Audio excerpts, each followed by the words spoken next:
Hello, members, one and all of the Salivation Nation. Well, imagine going to the grocery store and picking up your bread, your milk, your cereal, your candy, whatever have you, your coffee filters, your coffee itself. Yes, the black silk coffee, the kind that I drink.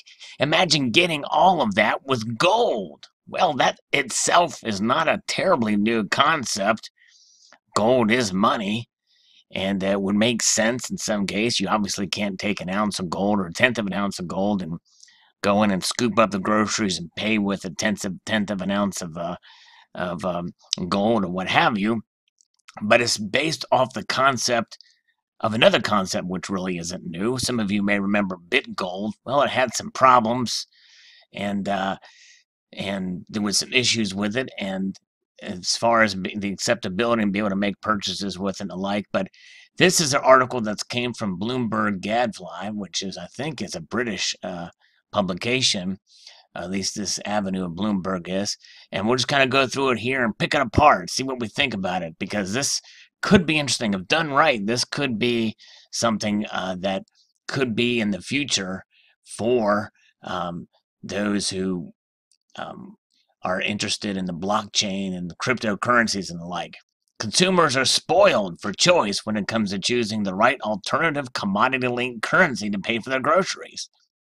First, we've got the Bitcoin Visa card, which is the perfect gift for those who want an easy way to spend a cryptocurrency that has gained 800% this year on goods whose price is up a relatively mild 3%. Swipe the card and your bubbly Bitcoin is instantly converted to boring sterling, which is the sterling pound in this case. Now we have the Gold MasterCard created by Glint, a startup that wants to reintroduce gold as money. Use the app to buy gold and the card to spend it as pounds. Glint's marketing blitz is typical fintech, but the pitch is admirably old school, setting out in detail how the gold is locked up in a secure vault in Switzerland. This will be music to the ears of gold bugs who think 3% inflation is a travesty of debased coinage and who would prefer something shiny and metallic to lines of code. And now the one catch here is those of us who are into the physical. It's the locked up in a secure vault in Switzerland that has us a little bit scared. Now, Switzerland is a fine country, and they do have a lot of gold there locked up in vaults. But we're just going by the word of their testimony that it is actually there. But assuming that it is the case and it's completely in the up and up, well, hey, that's fine. That sounds great on the surface. Let's take a look at some charts. Gold has dwindled over the past 5 years. Remember the highs of it getting up over 1700, and now we're seeing it stabilizing a bit, but it's right around, just under $1,300 right now. And it bears repeating that neither Bitcoin nor gold are convenient methods of payment, and that is very true. If they were, people would be using them, not hoarding them.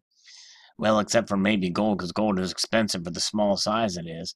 Despite the grand talk of reintroducing sound money into the economy, this is no return to ancient Mesopotamian fixed ratios of silver and barley. These commodities are being awkwardly shoehorned into payment cards that are essentially concentrate all the risk into the cardholder. Transaction fees, exchange rate volatility, and the possibility of investment losses, and leave the merchant handling of pounds blissfully unaware. So there's that. That's kind of one of the things that kind of leaves us questioning all of this, but we'll see. Here's Bitcoin, how it surged more than $8,000 just this year. Look at that. It's an upward trajectory. And and this is the time when I literally almost got into Bitcoin, just a little bit around right here. And now look where it's at. Now it's actually today it's up. It's over $9,600.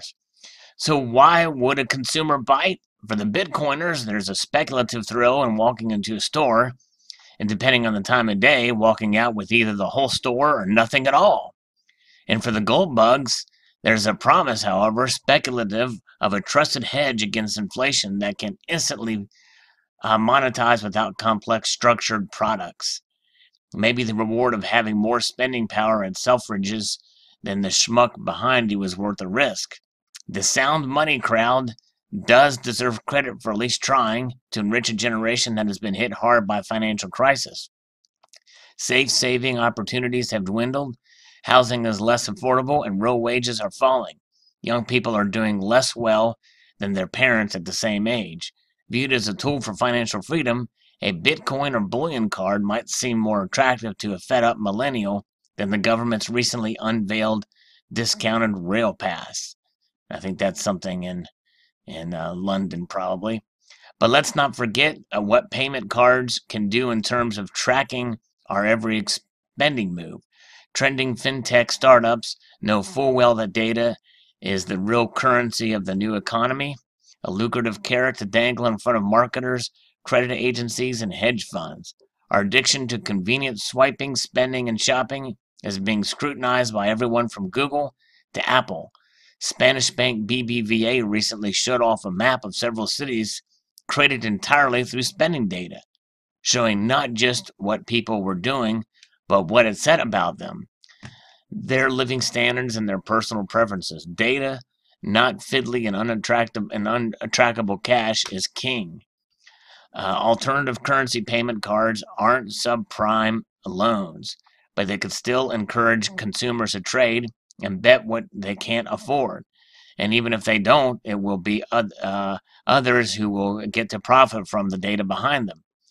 Is this a blow against capitalism or another manifestation of the profit motive? My sound money is on the latter.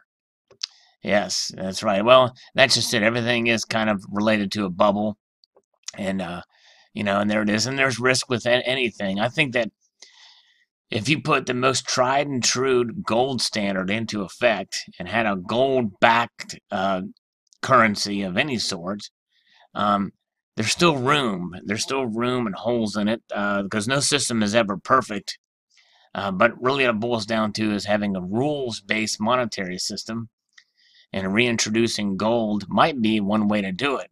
My big thing is how well will this startup fintech company how can they assure people that that the gold is actually there and that there's nothing nefarious going on, or no way that they can just take off and say, okay, well, we're shutting down or what have you, or run into a case where BitGold ran into some years ago.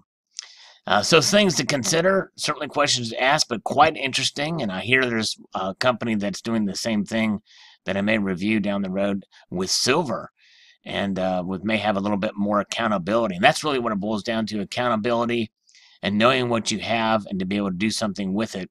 Um, and having that confidence. And that's really what it boils down to, is the confidence of your purchasing power.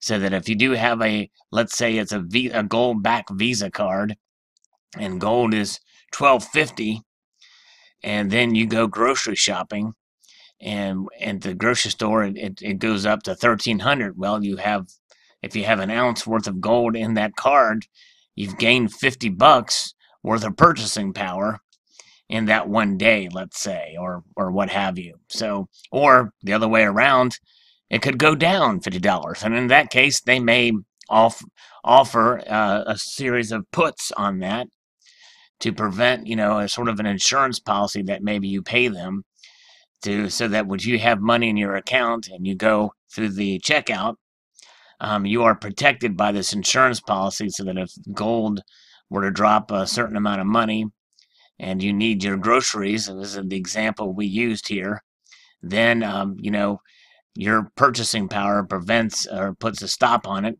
if it goes below, and converts it over to the fiat currency once the price goes below a designated amount. So there's some protections that maybe could be put into place for some of these things. It's certainly fascinating. We are in the digital evolution, for sure.